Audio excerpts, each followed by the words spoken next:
Então vamos lá, irmãos. Estamos gravando, como é praxe. Nossas aulas são sempre gravadas para a gente poder depois utilizá-las tanto com vocês quanto no futuro com outros alunos, tá bom?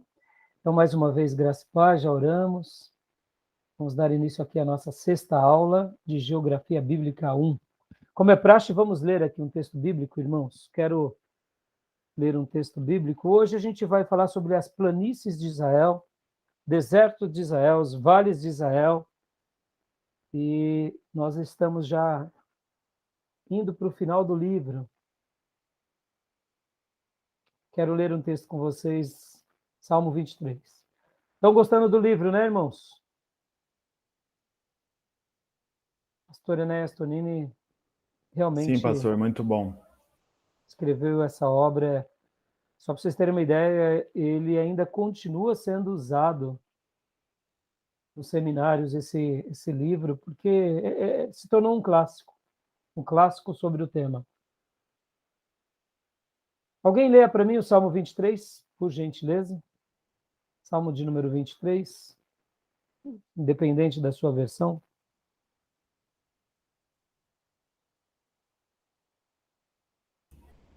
Amém, então vou ler. Tá.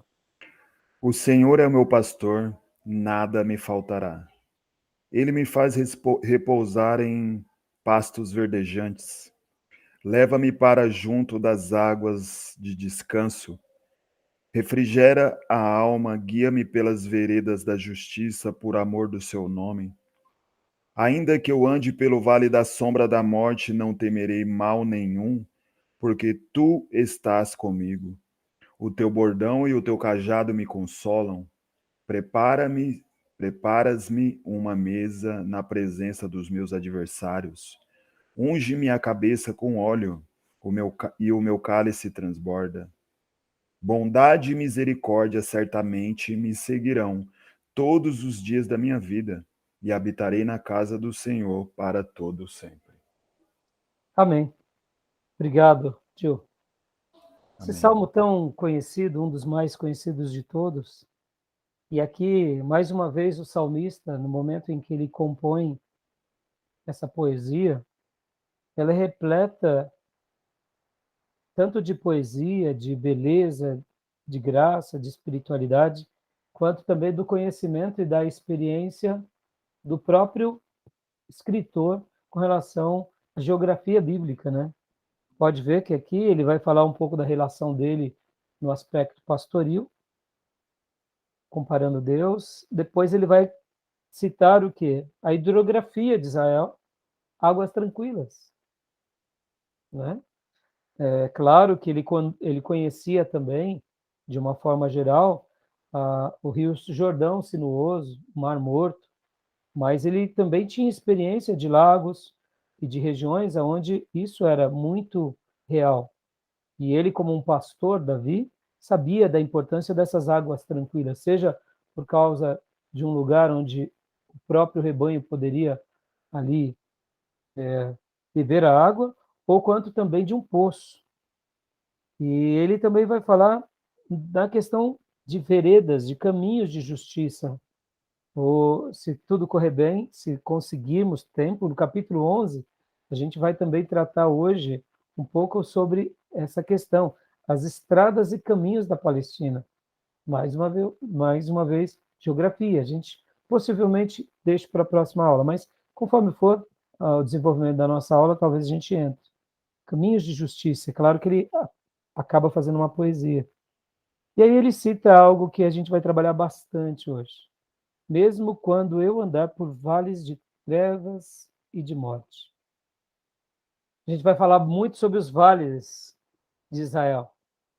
E aqui também, no capítulo de número 9, os desertos de Israel.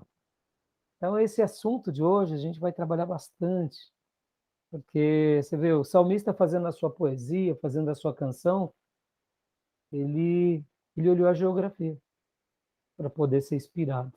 Fantástico, né? Eu queria deixar isso daqui com os irmãos, porque ele, nosso irmão Davi, o rei Davi, poeta Davi, ele acreditava numa coisa, que a bondade e a fidelidade do Senhor acompanharia ele todos os dias da vida dele, e o desejo dele era sempre regressar aonde? À casa do Senhor. Davi, ele é esse servo apaixonado por Deus e apaixonado pela casa de Deus e apaixonado pelo povo de Deus. Pode ver que a maior virtude de Davi não era ele ser um poeta, não era ele ser um general, um soldado. A maior virtude de Davi era ele ser apaixonado por Deus e apaixonado pelo povo que ele cuidava. Percebam o amor que ele tinha por Deus e o amor que ele tinha pelo povo.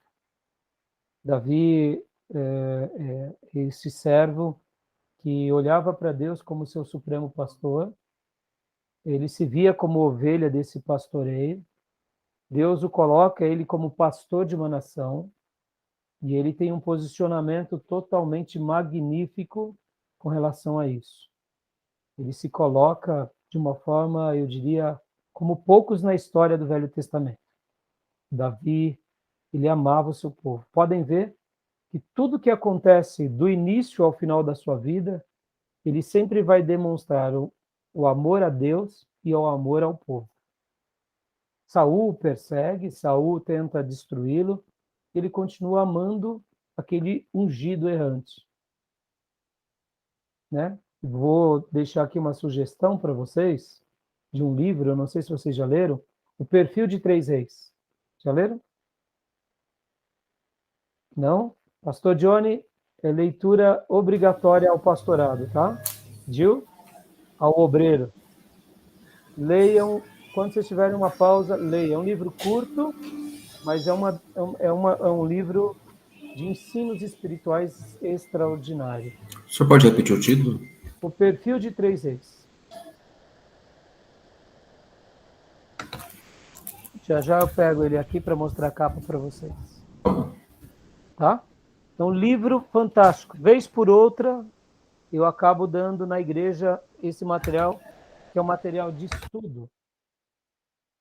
Porque todo cristão precisa de ler, ouvi-lo, porque acaba sendo quase que uma profecia. É um livro baseado na história de Davi, de Saul e de Absalão. Extraordinário, extraordinário. Pode ver que Davi amava Saul. Saul queria matá-lo, Saul queria destruí-lo, Saul queria arruiná-lo e ele simplesmente amava. E ele ouvia as instruções daquele ungido errante. Fantástico, não? Pode ver, ele não se levanta, ele não mata. Saul lança lanças e flechas contra ele e ele não as devolve. Ele simplesmente ama. Tem as possibilidades de matar Saul por 2 vezes e não faz. Porque o ungido de Deus, quem cuida é Deus, não é os homens. Talvez vocês que não conhecem a literatura, o Felipe já conhece, talvez vocês digam, mas Davi também ele era um ungido de Deus, ele era. E o ungido de Deus nunca se levanta contra um ungido. E uma pessoa comum jamais se levanta contra aqueles que foram ungidos. Por quê? Porque do ungido de Deus, quem cuida é Deus. E Davi, ele tinha sido separado também como um ungido.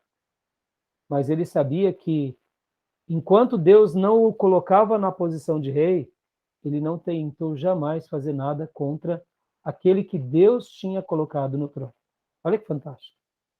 E depois que ele está no trono, ele passa por uma experiência com o Absalão, que é seu filho. E ele também deixa Deus tratar com Absalão. Esse livro é uma pérola, irmãos. Ele acaba sendo quase que uma profecia para nós, no exercício da igreja. E é simplesmente fantástico. Davi, esse homem que amava, como eu dizia há pouco, a Deus, grandemente amava o povo. Não importava se esse povo era um ungido errante ou um filho rebelde e um filho que praticou a insurreição. Quer coisa pior do que essa?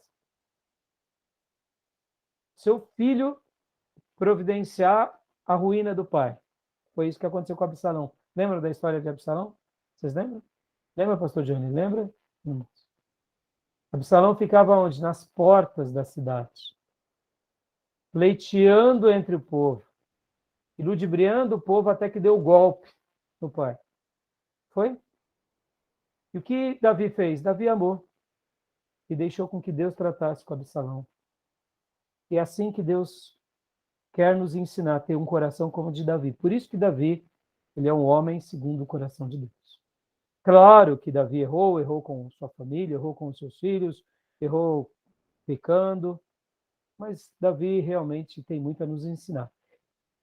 Há quem diga que Davi foi um péssimo pai, um péssimo não sei o quê.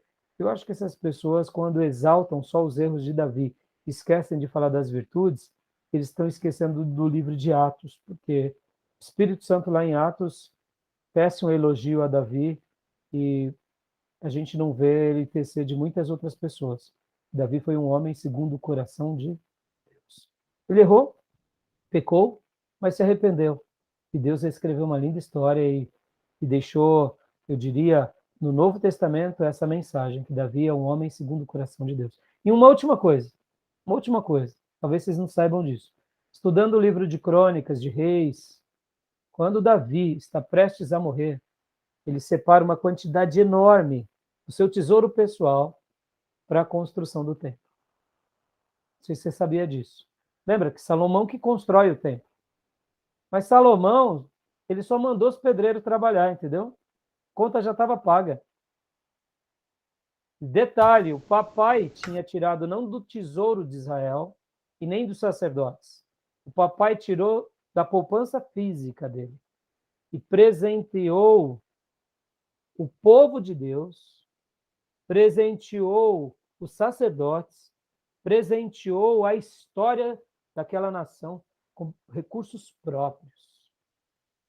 Então, Salomão só foi lá e edificou. Claro, ele ampliou, tem as suas demais conquistas, etc. Tal, mas, na realidade, Salomão já pegou pronto, sabe?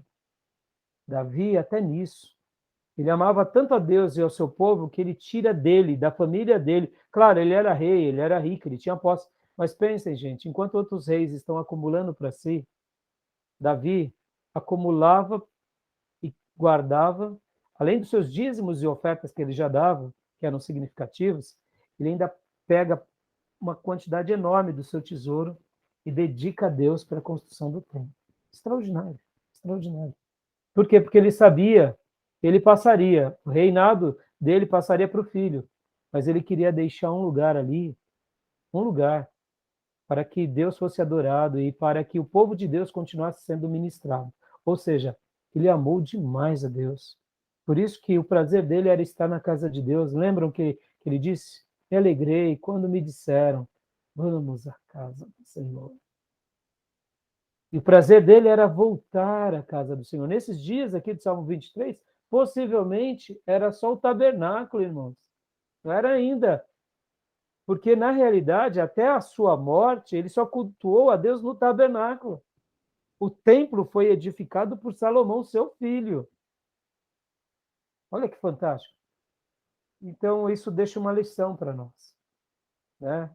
De alguém que olhou para a geografia, de alguém que olhou para a paisagem, para a hidrografia, pelos vales, pelos desertos, pelos caminhos, pelas veredas, para Deus, para o rebanho, fez uma poesia, mas, sobretudo, nessa poesia ele expressa o quê? Eu amo a Deus e eu amo o povo de Deus. Tá bom? Deixo aqui essa reflexão para a gente ir para o nosso livro-texto.